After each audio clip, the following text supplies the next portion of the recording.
SMT Nation, we back. Nation, it looks like we've got an update on SpaceX and T-Mobile with respect to satellites connecting to smartphones and cellular phones.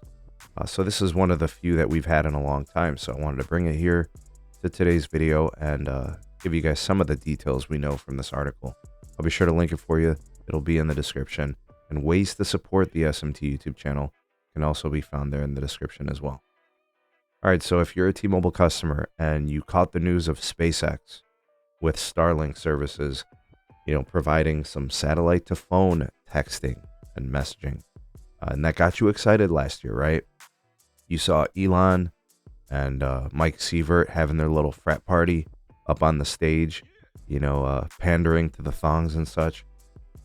So if that got you riled up and excited about something, because it is exciting, new technology, new capabilities, this is going to be kind of music to your ear. So satellite to mobile phone service is something that a lot of people would be interested in if it was included in their standard subscriptions of cell service, right? And of course, you need your phones to be compatible with it.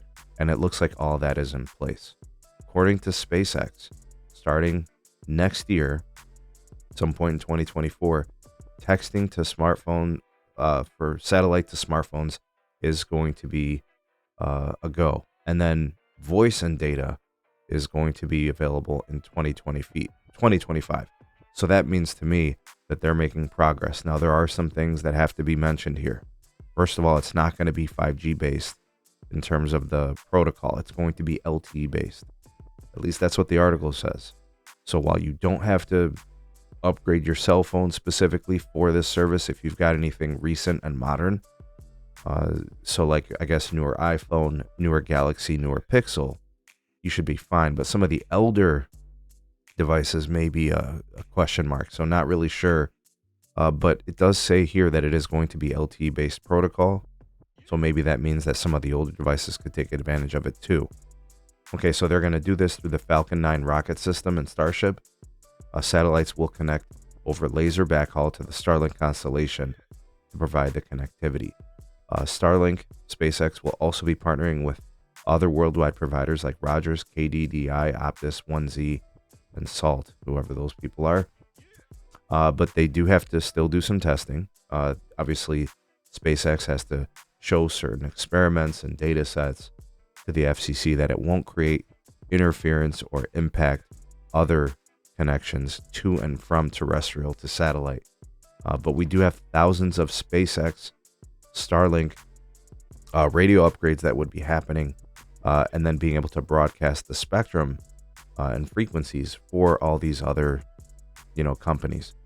Don't forget, AST and AT&T, they're cooking. I think they're further along in this, so we might hear an announcement soon from them. So AT&T folks can get excited about that. And then of course Verizon with Kuiper and Amazon could have something there soon too.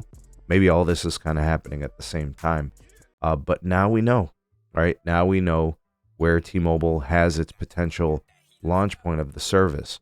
Now, what does that mean for your plan? Does it include the service? We don't know, right? Maybe they'll say only the premium plans have this.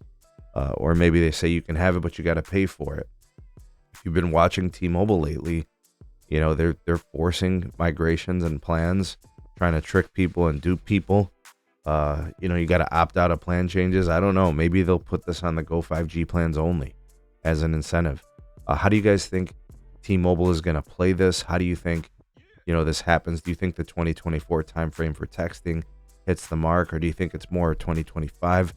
I feel like when it comes to new services like this on the cutting edge, we can expect at least a 6 to 8 month delay, sometimes even up to a year or more. So let's be cautiously optimistic about a 2024 timeframe. I think 2025 is more realistic. And of course, the proposition of T-Mobile possibly charging for this feature or including it on their most premium plans, I think that's a possibility too. What say you?